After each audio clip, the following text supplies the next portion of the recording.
Extremely sorry to disappoint.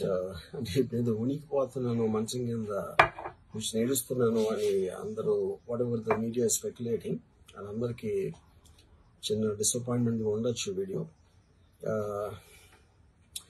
ఇక్కడ point ఏంటంటే I just want explain the whole concept. ఇప్పుడు నేను ఆల్మోస్ట్ ఒక 1 year బ్యాక్ ఏదో ట్వీట్స్ పెట్టాను అనే ఎలిగేషన్. ఆ ట్వీట్స్ ఎవరో మనోభావాలు దెబ్బతిన్నాయి. ఇక్కడ విచిత్రం ఏంటంటే 1 year బ్యాక్ పెట్టిన ట్వీట్స్ 4 డిఫరెంట్ ప్లేసెస్లో 4 డిఫరెంట్ జ్యూరిస్డిక్షన్స్లో 4కి ఒకే 3-4 రోజుల వ్యవధిలో వాళ్ళ మనోభావాలు దెబ్బతిన్నాయి. వాళ్ళు ఆ పరంగా కంప్లైంట్ ఇవ్వడం, కేసులు పెట్టడం జరిగింది. ఇక్కడ పాయింట్ 1 ఎవరి మీద అయితే నేను పెట్టానని వాళ్ళు చెప్తున్నారో వాళ్ళకి లేదు, ఎవరో థర్డ్ పార్టీ అసలు సంబంధం లేనివాడు.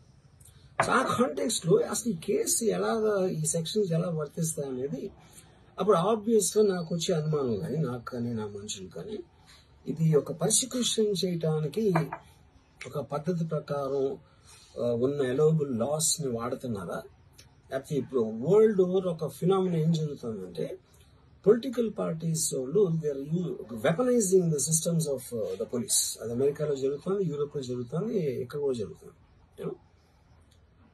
అప్పుడు నేను ఏ ఒక్క వ్యక్తిని, ఒక పోలీస్ ఆఫీసర్ని కానీ, ఒక పొలిటికల్ పర్సన్ కానీ నేను బ్లేమ్ చేయట్లేదు. I think it happens in certain ఒక ఏమంటారు దాన్ని, ఒక వే. అది అందరూ కూడా ఎంతో కొంత అది చేయటానికి టెంప్టేషన్ ఉండొచ్చు. But eventually there is the law of the land which will take the final call. So అది that I completely agree. I mean sorry, believe in that and I abide by that as a citizen.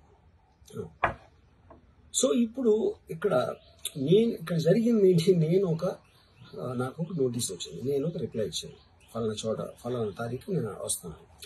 అప్పటికి నాకు జరుగుతున్న పని ఒక ongoing schedule ఉంది కాబట్టి, నాకు film work ఉంది కాబట్టి అవ్వలేదు. అండ్ ఇట్ ఈస్ వేరే ప్రొడ్యూసర్ చేస్తున్నాం, ఆ ప్రొడ్యూసర్కి నష్టం వస్తుంది కాబట్టి నేను మళ్ళీ టైం అడిగాను. ఇదేంటి కేసు, ఇదేం అర్జెంట్ కేసు అంటే 1 year తర్వాత ట్వీట్ చూసిన అతనికి 1 week లో అన్ని అయిపోవాలనేది ఉన్న మీనింగ్ ఉంటుంది అసలు దానికి. So which basically means it is being done for purposes other than the urgency of the case. ఇప్పుడు అర్జెన్సీ ఆఫ్ ద కేసు అంటే మీరు మర్డర్లు ఇన్ని జరిగి సంవత్సరాలు తీసుకుని